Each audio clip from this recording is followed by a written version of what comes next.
Hello, everyone. Good morning, good afternoon, good evening, and good night. And happy Show Tuesday number 94 from both of us 94. here in Japan. Early morning Kanpai with our Kanpai Joe. How you doing, man? I'm good. I'm hanging in there, I guess. Been burning midnight oil with some late night meetings with folks in the US, so need this coffee. Yeah, But yeah, it's I'm here. been a few hours coming. Yeah, for sure. It's and a lot of stuff going on. It's Yeah, there is really, I surprisingly. guess people are coming out of hibernation, you know. Yeah. Come on out, folks. Yeah. Let's see what we can do to get back at The it. weather's finally getting nice. Saw some cherry blossoms for the first time. It's all beginning. So spring is here. Speaking of cherry blossoms, I don't know if this is true, but when I was doing a distillery visit last week down here in Okinawa, I heard that the first place that the cherry blossoms bloom in Japan is in Motobu City, which is where this distillery is, and which is why this awamori maker has a brand called Sakura Ichiban, because it's the first in the country, and there's a festival around it. For whatever reason, it's not even the furthest south in Okinawa by any stretch of the imagination, but it just so happens to be the place where the cherry trees bloom first. They probably have like space heaters around the trees to trick them into springtime. Maybe, yeah, there's something in the soil, probably. Yeah. Maybe it's awamori. Who knows? But yeah, cool. I haven't seen any yet. I think I'm a little bit late in this part of You may Naha be. to see them. I think I missed them. Interesting. Yeah, we had it was funny. The first that bloomed were at the U.S. consulate here in Fukuoka. Oh, okay. And you're not allowed to take pictures because it's a U.S. government installation. So there's like all these signs around the perimeter fence. I mean, they have a nice view into their garden, but all these signs that say no photography. But we could see the blossoms anyway. And then I saw some early blooms on a tree as I was walking around yesterday. So yeah, it's here. 'Tis the season. Go to the park, folks. Bring that blue tarp and something nice to eat and drink. Let's see who do we have watching right now. Mark on YouTube is drinking Yokaichi Kome. Nice. Over in Kyoto. Konwa shochu. So a blend of honkaku and korui shochu. So you have single pot distilled rice shochu blended with multiply distilled, essentially vodka, right? Yeah, for Konwa. Yeah, Konwa, the easy best of both worlds, I guess. Yeah, it gives you the flavor and the lightness, and they tend to be more affordable. I remember I didn't know all of this when I started drinking shochu, but the Yokuichi Kome was the least expensive shochu on the menu at the late great Izakaya 10. It was with the discount, it was about $17 a bottle. Whoa, yeah, and then that's a deal. The Ichiko with the discount was about $20 to $22 a bottle. Which is still remarkably affordable. Yeah, really good price. Given pricing over there. Chris Caldwell also on YouTube. Thanks. Toji Junpei. Yeah, that's a good one for sure. That's our friend Toji Junpei who makes that. So yeah, his first name's Junpei and he's the Toji. Named it after himself. No ego there. He's a good guy. Yeah, he is a good guy. Well, let's get into booze news real quick. Yeah, absolutely. There's some stuff to cover. Why don't you want to go first?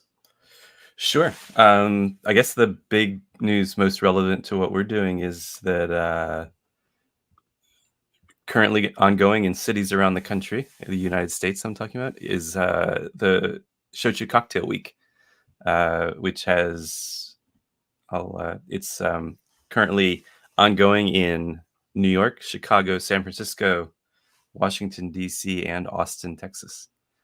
Yeah, and you And said that earlier, and I had no idea it was so spread out. For whatever reason, I thought it was very New York centric. But yeah, here I'm going to share my screen. They had a cocktail competition, which wrapped up, I believe, yesterday in the States. okay. And that was held in New York, but I believe that the bartenders who were in the finals actually were flown to New York to compete, or they flew themselves into New York to compete. Oh, for real? And I think the Wow. winner gets a trip to Japan. That is So correct. yeah, so nice story here in Gotham Mag about it. A little bit about Shochu, what's happening, and then if it doesn't look, oh, here it is. Okay, so they've got, you can see who's sponsoring it. It's some of the prefectural governments. Yeah, I believe everybody along except with for Okinawa. Yeah, basically, right? You got Kagoshima, Miyazaki, Oita, and Kumamoto all involved. So, and then where to drink, different bars around the country. So Kumiko in Chicago, great place. Rule of Thirds, Bar Goto, Pabu in San Francisco. Silver Lion, I'd never heard of that in Washington, D.C. That's that's from the Mr. Lion group. Oh, okay. Cool. Yeah, so pretty interesting spots. Oh, NR is I went there when I was in New York last time. That's a Japanese cocktail bar that does a pretty great brunch on the Upper East Side. Actually, in the old space where our friend Pam Wisnitzer used to bartend at her seamstress. They took over that space after that closed. So Gotcha. Yeah, so that's what's going on. If you're in any of those cities, try to get out to one of those fine establishments and try the cocktails. The most interesting of those that I heard about was made at what's it called? Rule of Thirds in Brooklyn, where one of their bartenders made a cocktail that includes lobster oil. Now, I don't remember what else is in the cocktail, but the fact that it has lobster oil in it has me very intrigued. How do you make that reduction? I wonder. Yeah, right. I mean, it's interesting because the chef there came from Yuji Ramen, which one of Yuji's other businesses was, in fact, before he was a chef, he was a fishmonger, and then they would make classic Japanese breakfasts in the morning at Yuji Ramen, and that it actually had a different name during the day, and then at night they'd use the stock and the fish bones to make the ramen. And so this chef learned, JT, is that his name? I believe he made he's probably very, very good at making things from seafood, is what I'm guessing from his experiences at Yuji. So they probably figured out how to make a lobster oil and then put that in a cocktail. It's called Spirit of the Beehive, which when I saw the name, I absolutely love, because that is my favorite Spanish movie of all time. It's an absolutely gorgeous film, 1970s, made by a guy who directs commercials, Victor Aris. I don't know if that's the correct way of pronouncing his last name. He's one of the most famous commercial directors in Europe, and every 10 years or so he makes a feature film. And Spirit of the Beehive, I believe, was his first feature film, and it's poetry on celluloid. It's a really, really beautiful movie. Very little dialogue. You can watch it without subtitles, even if you don't understand Spanish, and get the story. Pretty fantastic movie. And the cocktail's named after that. So now I need to go back to New York and try the cocktail. Yeah, because it's named after one of my favorites. Hopefully we can get back there before they yank it or it gets replaced, or he runs out of lobster oil. Mark over on YouTube's mentioned, this is related, how lobster, shrimp, whatever, you add those to your the dashi, sous vide dashi. I like it. Give it that oomph. Give it that seaworthiness. Yeah. How about you? Maybe there's a similar thought process involved in the cocktail. Yeah. Any booze news on your end?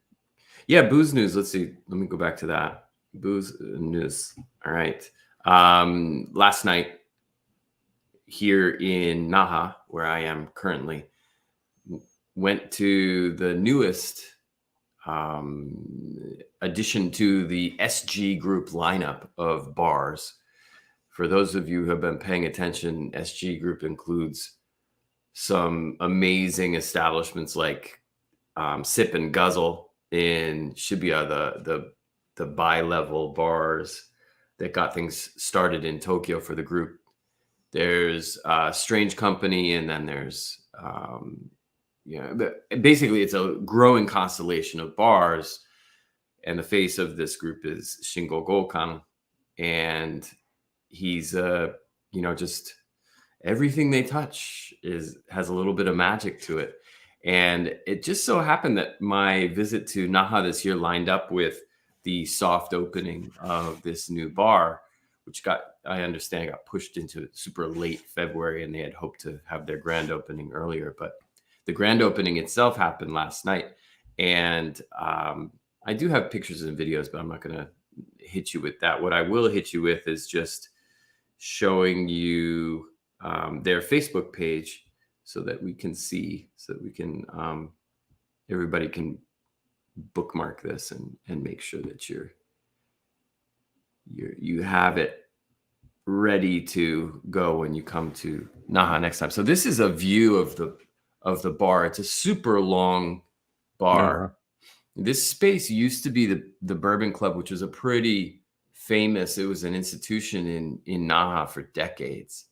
And it's really long bar. You can see that Shingo and his team came in and they put in this kind of stained glass stuff at the top of the back bar that generally divides their libations by category.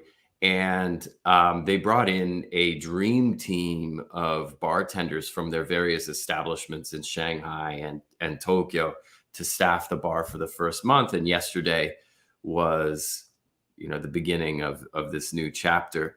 In addition to, so this is their Facebook page, and it's called El Lecchio. I haven't said that yet. El Lecchio is a kind of a South, we'll call it a Spanish pronunciation of Ryukyu, which is, so there's a South American meets Ryukyu feel to everything here. It's the guy or the people working the bar are uniformed in kariushi or something similar to those. So they're kind of like the Okinawan version of a Hawaiian shirt. They all wear these really beautiful hats made by a company up in Chatan called the Fat Hatter. And they even sell those hats. They've got like 6 of them on one wall. And you can buy one of them if you want to imitate the bartenders. And it's a very cool space. There's a lounge area or off to the side. I don't know if they have a picture of it here, but they do have like lounge seating here as well. And I'm just looking through here. They were open from 7 p.m. until 2 a.m. yesterday for the grand opening. And it was pretty tame, at least when I was there, just because they didn't really have a chance to nail down the exact timing of the grand opening. So they couldn't really do a full PR rollout. It wasn't, a big old to do. But there was a small line to get in at 7, and I'm happy to report that I was first in line to get into the new place. What time did you get there? 4:30. I got there. They opened at 7. I got there at about 6:40. So I wasn't super, super early, but I wanted to be at the bar. And I was worried that, if there was just one big group of like 6 people that showed up, and then all of a sudden it was going to get a little weird. But they do have, it's hard to see in the photo, but they do have standing room. Oh, wait, don't leave the studio. I want to stop sharing. They do have standing room behind those bar seats. And the menu is, it's simple and it's so good. I've been to the bar 3 times now, and every time I've gone there, I've had their highball, and it's got it's a mezcal with a hibiscus reduction and a little bit of sparkling and some chili pepper. So it's got this nice heat to it.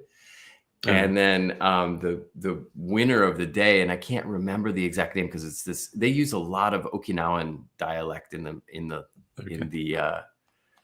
cocktail menu. It was basically a whole pineapple hollowed out with a colada in it, and it came with a huge umbrella that this parasol that you hold over your shoulder while you sip it with a straw. And it was just, I mean, I was thinking that's the best way to make sure you get on Instagram 8 times a night. I'm like, how many of these can you make? And they're like, well, look how many pineapples there are up at the top of the back bar. There's 10 of them, so I guess we could do 10. I was like, well, okay, we got the first one, folks. And I like another thing about the menu is they have like Ryukyu inspired, and then they've got like that's a page of probably 5 cocktails, and then the next page is Ryukyu meets South America, and so there's that inspiration. And then you flip the next page over, and you've got 2 pages of sister bar creation. So the heavy hitter cocktails from Shanghai and from Tokyo and everything that they've done beforehand. And then they've got 1 page of non-alcoholic cocktails, and then they've got 1 page of bar bites. And we had the spam nachos, which were actually really good. I can imagine. Yeah, Okinawa taking a page out of Hawaii's book, as they have in so many different ways. How have I not heard of spam nachos before? I mean, that's 2 of my favorite words. Yeah, it was good. It was really good, and it was not expensive. The food is not expensive. The cocktails are, as it's Tokyo prices. So sure. And they brought their A game. So it's nice. It's a damn good cocktail bar. And like I said, I've been there 3 times already. So can't wait to go back. Right down on Kokushu, right on the main drag.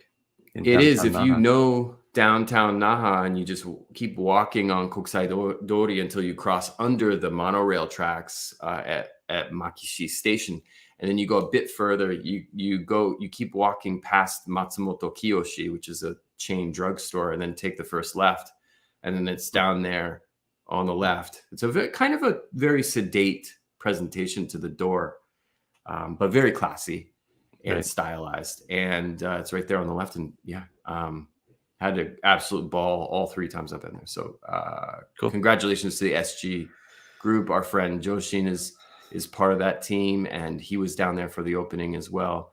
He did an amazing job on the menus. They're all handmade menus, and he also did the music curation. So the soundtracks are all Joshin. It's good. It fits. It's nice.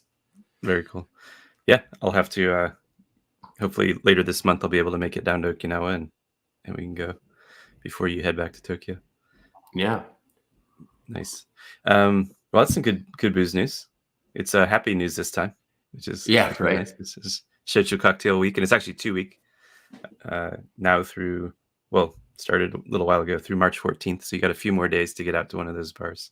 And then of course, if you make it to Okinawa, and you should make it to Okinawa once things open up, it's a fantastic place to visit. Go to El Lecchio. Yeah. Say hi for us. Nice. So main event today, we're talking about the Japan Shochu and Sake Makers Association, their Shochu and Sake Academy. Yep, I think you've got to revert the Sake and Shochu Academy. I do that all the time. You notice I said Japan Shochu and Sake Makers Association. Okay.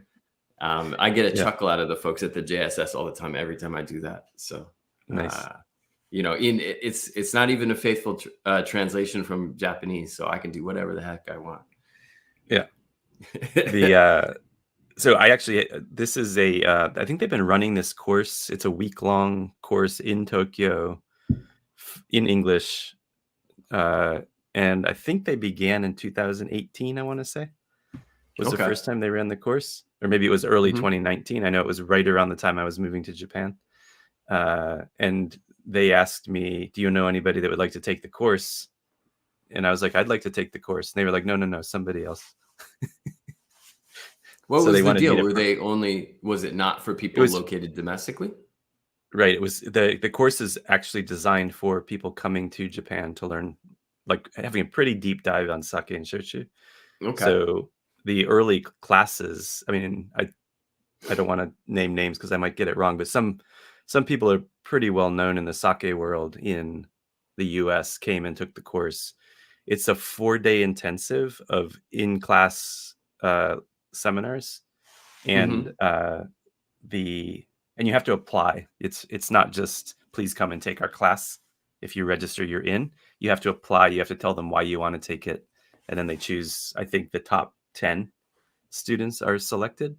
Huh. And until this year, it had always been for people coming in from overseas. I believe it was canceled last year. I may be, Yeah. Yeah, yeah. it I was. think it was. But now that there's vaccines and that sort of thing, they decided to host it again. And so I saw this actually a few days before the application deadline on the Sake on Air podcast Twitter feed, Mm-hmm. and realized that they were having the course. I hadn't seen anything about it, but I had wanted to take it, so I applied. And this time it was only for people living in Japan, Right. because people can't really get into the country right now, or at least they couldn't at the time of the course. This was back in, I guess, the second week of, I know it, what was it? February 14th February. to 18th. So Okay. it was the last time I couldn't Less be than on a the month. show, was because I was in the classroom. Um, Right. and what they do is, you get two days of, it's basically 9 a.m. to 5 p.m. lectures with lots of time for Q&A. On the first 2 days is all sake. The days 3 and 4 are mostly shochu. During the shochu session, they have a long lecture on yeasts and a long lecture on koji. So that covers a lot of sake as well. But generally, it's a pretty deep dive into both of the drinks traditions. And then the 5th day, on the Friday, we actually went and we visited a sake brewery down in Kanagawa that actually grows 90% of their production is with their own rice. So, and they were doing kimoto. So we could see the very Okay. traditional way of creating the lactic acid bacteria to protect the fermentation when they're making their shubo. So that predates even Yamahai, right, as a sake making style. So, and then they had interspersed pairing dinner at the sake brewery's own restaurant. There was a kanzake tasting at the JSS headquarters. There was just a bunch of other kind of events thrown in, like Mm-hmm. after hours kinds of things to do. And I learned a lot. I was really, really both in the sake and the shochu sessions. It just got really deep. It got well beyond the things that I'd been exposed to, both as a student and the things I'd read about these drinks. Mm-hmm. So it was pretty inspiring. Spent a lot of time talking about essentially what aroma compounds are created by what processes during the fermentation and distillation, Mm-hmm. which is pretty geeky. You're getting a pretty deep level of knowledge when you know that fermenting with this yeast at this temperature creates this aroma compound. These Right? esters. Yeah, sure. Yeah, that kind of thing. And then and also, like, I never, even working in the shochu brewery for as long as I have, shochu distillery, I didn't realize how during the koji propagation phase, there's a range of temperatures during which citric acid is being created by the koji. And if you don't keep the koji in that temperature band for a long enough period of time, you won't have adequate citric acid to protect your shochu fermentation. And then you got a And spoiled batch, that had potentially. never really, never even occurred to me to ask the question. I just, not understanding a lot of that biochemistry and just going into the distillery as a drinks fan, I never really even understood those aspects, right? Mm-hmm. So I'm going to have a lot more questions for TechCon next time we're working. together. And I think you're going to find that a lot of makers don't necessarily think about these things either. They just have a way of doing it, and they can't really explain why. I think you're probably right. Chris Caldwell with actually a pretty good question. So as we did introductions at the beginning of the course, and I was actually the last person in the last row in the list of introductions, and there were 10 students, 10 participants. The first 9 that introduced themselves all had backgrounds in sake. I was the only person with a deep knowledge of shochu.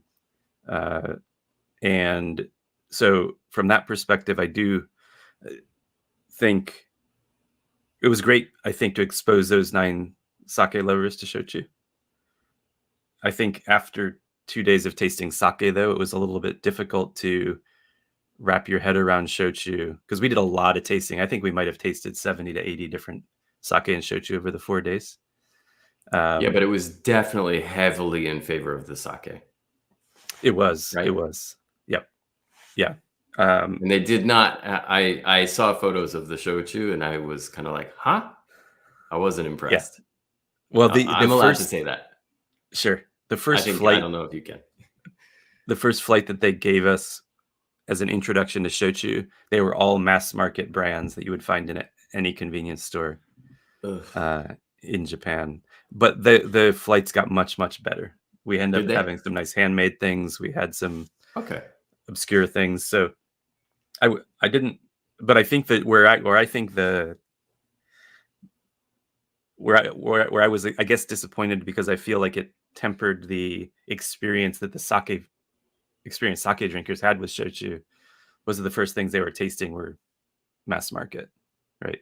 Which are designed to be middle of the road, inoffensive, essentially uninteresting, right? Yeah. And we just got finished tasting Kimoto and long aged sake, and some really wild, like we had just, I think maybe right before we got to the point where we started tasting shochu, we had tasted white and black koji sakes, right? Which is just, they're hard to find, and they're really, really interesting compared in the world of sake.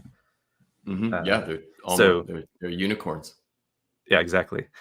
And then you go into like kombini shochu, and it was just kind of like, and I could tell people just looking at each other like, what are we supposed to be getting out of this? And the thing with, and that it was a reminder for me, is that the sake and wine, and maybe to some extent beer, a lot of the experience is mouthfeel, and it's pronounced mouthfeel. Right? It's the acidity, it's the weight, oiliness, it's the weight, the viscosity. All of these kinds of things are part of your drinking experience with sake, with wine, with beer. With spirits, those things exist, but to a much more subtle degree. Not in kombini shochu. They filter the shit. Not in kombini shochu, right? That's all been stripped out. Yeah. So it's really difficult to be evaluating sake for 2 days, to be tasting through all these different sake and trying to understand what makes them good, bad, indifferent, and then jump into spirits. Right? It was a sort of shocking transition for me, as somebody who's experienced with both drinks. For the other students, I was a little bit worried, but after 2 days of shochu, people had started to come around to it. There were lots and lots of questions, and they were usually directed at me. And it was, what I really liked about it as well, is it really, because we were all together for 5 days, it really became like a group, right? There was really a bonding among the students where people got to know each other. We've now formed an online group chat so that we can stay in touch with each other, because they're all in different parts of Japan. Somebody from Nagoya, somebody from Niigata. So we have this little. That's it. I apologize for interrupting. I think there was actually an academy last year. Was there? Okay, you may have been right. Because I've been in. You just reminded me. There's a group, and I've been in touch with a few of them recently. One's in Brazil, one's in Poland, and they are working on shochu related events. So they've been in touch. So I think I might have misspoken. I want to go back and delete that now, but it's too late. Yeah, that might have been 2 years ago because I'm not sure that people Maybe could it come was into 2 the years country ago. Yeah, last fair. year. Yeah, but That must but have it's really fun to having gotten to know these people, and now I have people I can reach out to with sake related questions, or if I'm traveling, I've got somebody to take me out and show me the local spots if they come here. Right. So it was really a great networking opportunity for all of us, and all of us are either working in beverage alcohol or have a very deep interest in it. So that was nice. And there was actually a big sake tasting in Tokyo yesterday. I couldn't make the trip, but a lot of the other students were there, and they were sharing pictures of the event. And it wasn't a public event. It was one of these like evaluation sort of things. There were just tables and tables and tables of bottles, hundreds of sake out for evaluation. So, but it's pretty cool. Pretty cool event. I'd highly recommend it for people who have an interest in both of the drinks traditions. Now it's a week-long commitment in Tokyo, and it was about $1,000 for the registration. Okay. And it was, but that did include room and most board. So you're on your own for some dinners, but there were bento boxes for lunch, and the hotel was included in the price. You guys all stayed in the same hotel? Yeah.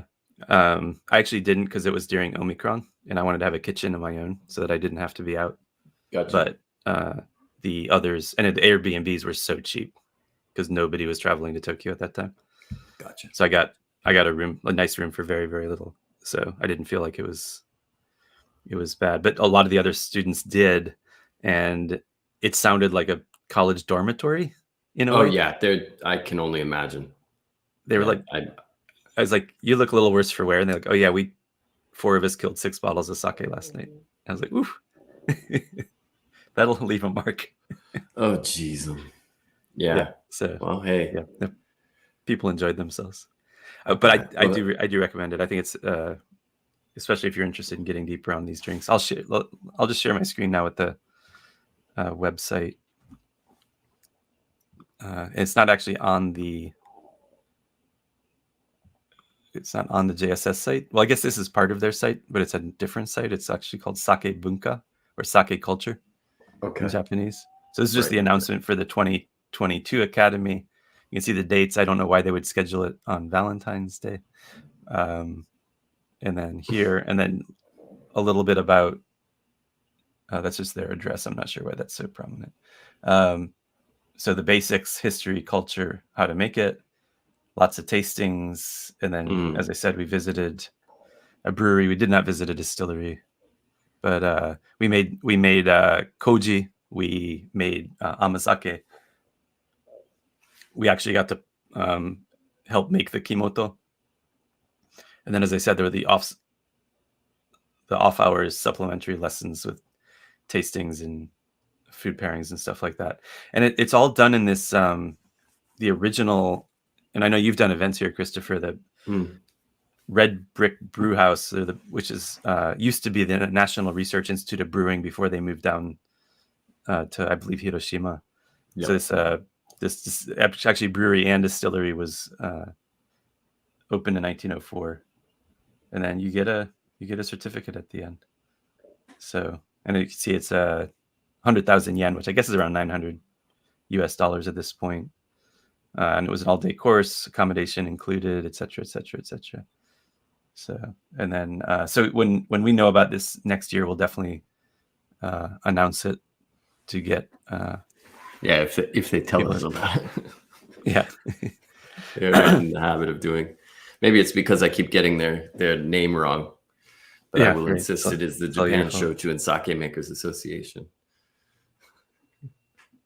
Yeah. And that's very cool. Yeah, it was a great experience. Highly recommended. Makes me want to do a lot more reading into the sort of the chemistry side of it. And I think you had a book that you recommended for me about that side of things. Yeah, it doesn't go. It really doesn't go as deep as you're hoping. Honestly, it's much more for the lay person. But yeah, if you're looking for I mean, you have to go academic journals on a lot of this stuff.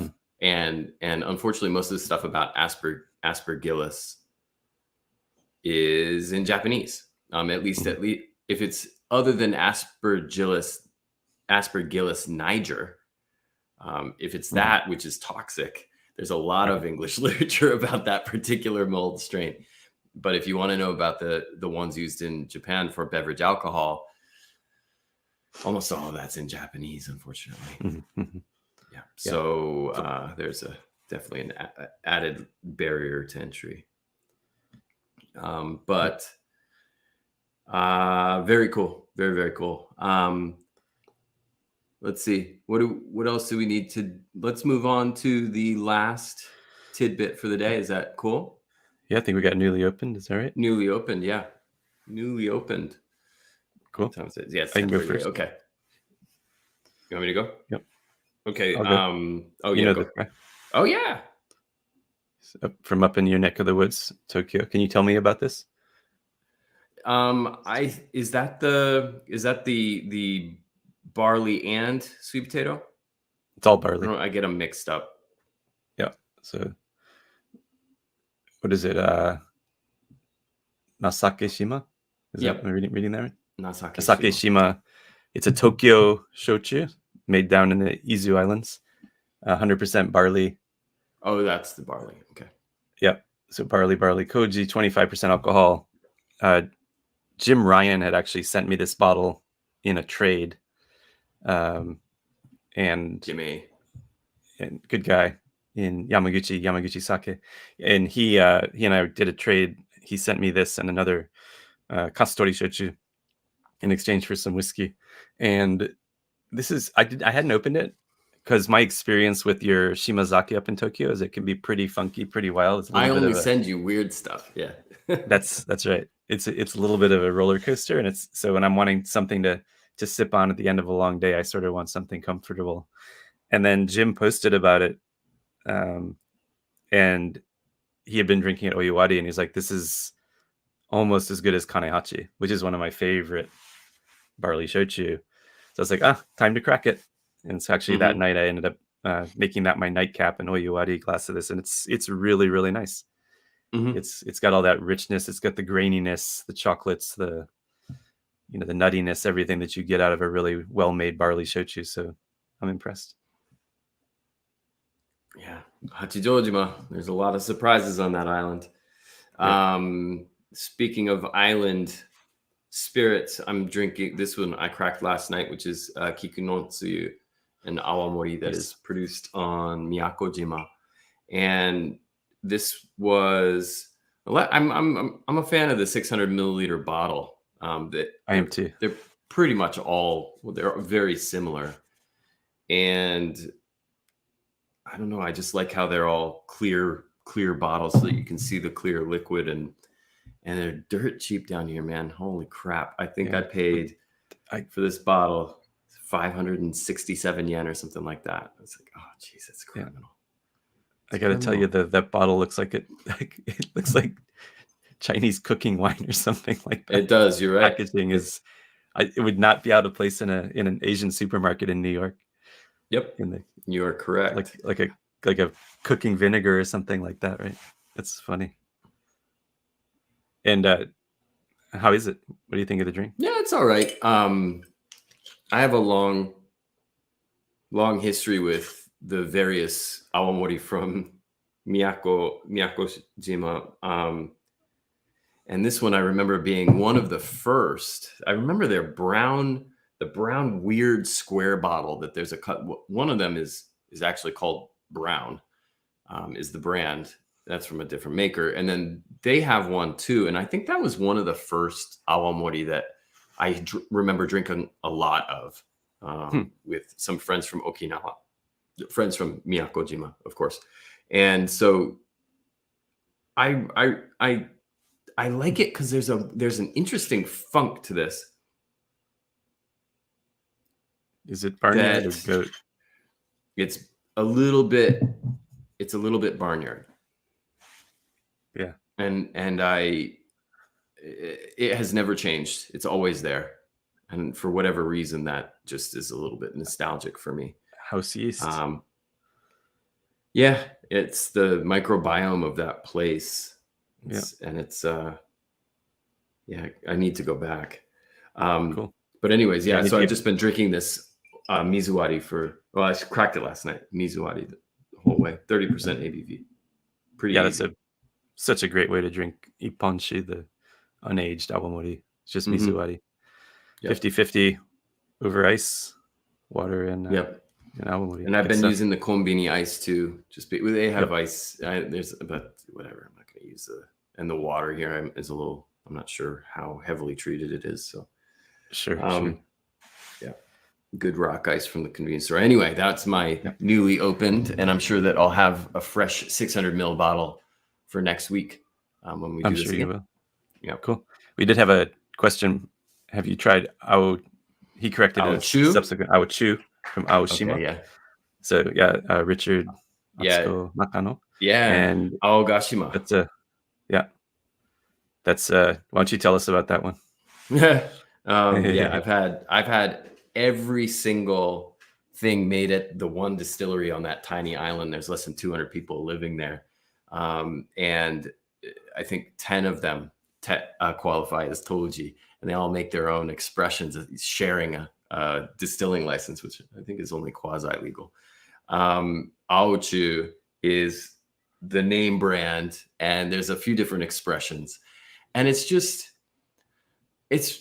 remarkable. It's so the entire setup is so of a couple centuries ago. It's a double wild fermentation. So the koji is wild, the yeast is also wild, and it's basically you start things and then you just hope for the best. It's basically what it is. I mean, it's not they don't have a little lab where they're re-isolating and protecting their yeast in special containers, and no, it's just like they throw the windows open and hope for the best. And the koji is the same way. There they use the naturally occurring koji microbe on the taniwatari leaves, those gigantic green leaves that they just lay on top of steamed barley. Crazy. And it's funky. They're funky. They're really funky expressions. And Aochu is the most famous brand from that distillery, and it's a force to be reckoned with. It is.